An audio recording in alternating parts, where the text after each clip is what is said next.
আমাদের প্রাণপ্রিয় সংগঠন বাপুস পরিচালনা পর্ষদের 2011-14 মেয়াদের নির্বাচনের প্রাক্কালে সকল সম্মানিত পুস্তক ব্যবসায়ী বন্ধুগণ, প্রায় 1.5 লক্ষ কর্মসংস্থান, অর্থনৈতিক ক্ষমতায়ন ও শত কোটি টাকার পুস্তক বিক্রয় ও বিতরণ করে সত্যিকারে আর্থসামাজিক ও শিক্ষা বিপ্লব করেছেন আপনারা। স্বাগতম উপস্থিত সকল প্রকাশক ও বিক্রেতা ভাইয়েরা। 1981 সাল থেকে 2011 সাল পর্যন্ত তথা দীর্ঘ 30 বছরের পথ চলার আজকের এই অবস্থান আমাদের এই প্রাণপ্রিয় সংগঠন বাংলাদেশ পুস্তক প্রকাশক ও বিক্রেতা সমিতি বাপুস। কালের পরিবর্তনের সাথে সাথে নেতৃত্বের পরিবর্তন হয়েছে বেশ কয়েকবার দীর্ঘ এই পথ চলায়, কিন্তু পরিবর্তন ঘটল না আজও সমিতির আধুনিকায়নে, পরিণত হলো না একটি কার্যকরী সংগঠনে। পদক্ষেপ নেওয়া হলো না ব্যবসায়ী ভাইদের কল্যাণে সময়োপযোগী ব্যবস্থা, নেওয়া হলো না এই ব্যবসাকে শিল্প হিসাবে ঘোষণা করার। আমরা বঞ্চিত হয়েছি সরকারি ও বেসরকারি অনুদান প্রাপ্তিতে, বঞ্চিত হয়েছি প্রাপ্ত স্বীকৃতি থেকে, বঞ্চিত হয়েছি প্রাপ্ত সম্মান থেকে, হেয় হয়েছি সামাজিকভাবে।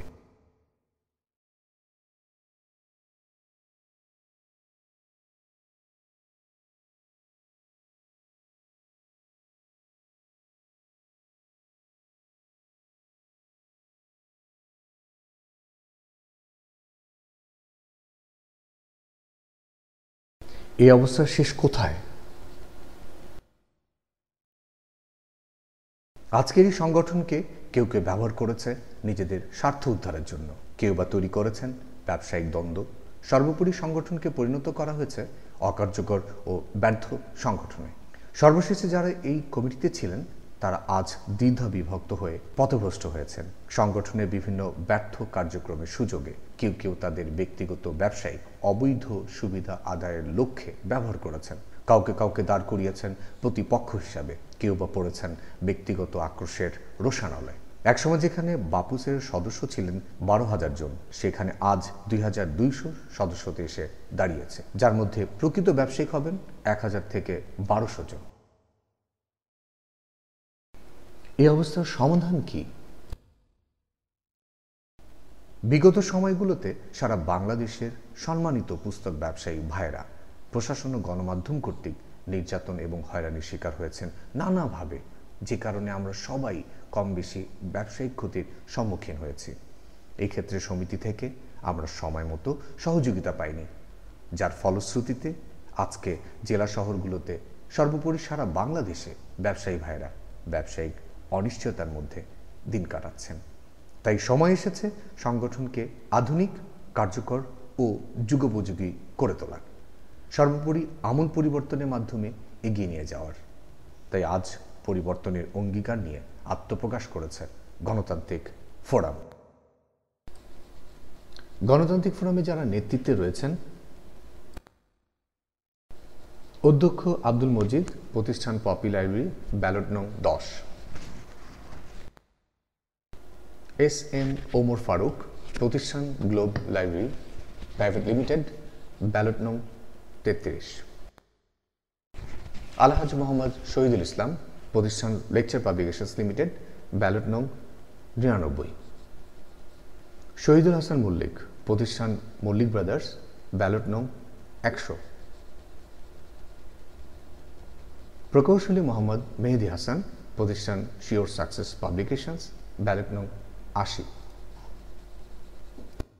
আমাদের এই নির্বাচনে কিছু প্রতিশ্রুতি তুলে ধরছি আপনাদের মাঝে। মানসম্মত বই প্রকাশনার পদক্ষেপ গ্রহণ, পুস্তক ব্যবসাকে শিল্প হিসাবে সরকারি পর্যায়ে ঘোষণা প্রদানে সরকারের উচ্চ পর্যায়ে আলোচনা করে প্রয়োজনীয় পদক্ষেপ গ্রহণ, বাপুসকে আন্তর্জাতিক মানের সংগঠনে উন্নীত করার প্রয়োজনীয় পদক্ষেপ গ্রহণ, গতানুগতিক ধারার পরিবর্তে ডিজিটাল ধারা প্রবর্তন করা, বইকে নিয়ন্ত্রিত মূল্যের আওতায় রাখা যাতে শিক্ষার্থীরা তথা ভোক্তার ক্রয় ক্ষমতার মধ্যে বই ক্রয় করতে পারে সে পদক্ষেপ গ্রহণ, পাইকারি এবং খুচরা ব্যবসায়ীদের জন্য যুগোপযোগী ব্যবসায়ী নীতিমালা প্রণয়ন। সমিতির সকল শাখাগুলোর জন্য ঢাকায় অস্থায়ী অফিস কাম রেস্টরুমের ব্যবস্থা গ্রহণ, সমিতির সকল সম্মানিত সদস্যের জন্য কল্যাণ তহবিল গঠন, সমিতির সকল সদস্যদের জন্য আপৎকালীন তহবিল গঠন, সমিতিকে স্বাবলম্বী এবং স্বনির্ভর করে তোলার ক্ষেত্রে প্রয়োজনীয় পদক্ষেপ গ্রহণ, জেলা অফিসগুলোকে আধুনিকীকরণ এবং কার্যকরী করে তোলার ক্ষেত্রে পদক্ষেপ গ্রহণ। গণতান্ত্রিক ফোরাম বিশ্বাস করে আপনার কেউ কোনো পেশি শক্তির কাছে মাথা নত করবেন না, কোনো টাকার কাছে নিজের নীতিকে বিসর্জন দিবেন না, কোনো লোভ লালসার কাছে নিজেকে সমর্পণ করবেন না, কোনো মিথ্যা আশ্বাসে অনুপ্রাণিত হয়ে ভুল সিদ্ধান্ত নেবেন না, তথাকথিত কোনো চাটুকারিতার প্রশ্রয় দিবেন না। প্রকাশক ও বিক্রেতা ভাইয়েরা, সময় এসেছে আপনার সঠিক সিদ্ধান্ত নেওয়ার, সময় এসেছে নতুন শপথ নিয়ে এগিয়ে যাওয়ার, সময় এসেছে সংগঠনকে কার্যকরী রূপ দেওয়ার, সময় এসেছে নিজেদের ভাগ্য উন্নয়নে সঠিক সিদ্ধান্ত নেওয়ার, সময় এসেছে ব্যবসায়িক নিরাপত্তা ও আত্মমর্যাদা সমুন্নত রাখার, সময় এসেছে সঠিক নেতৃত্ব বেছে নেয়ার। তাই পরিবর্তনের অঙ্গীকার নিয়ে আত্মপ্রকাশ করেছে গণতান্ত্রিক ফোরাম।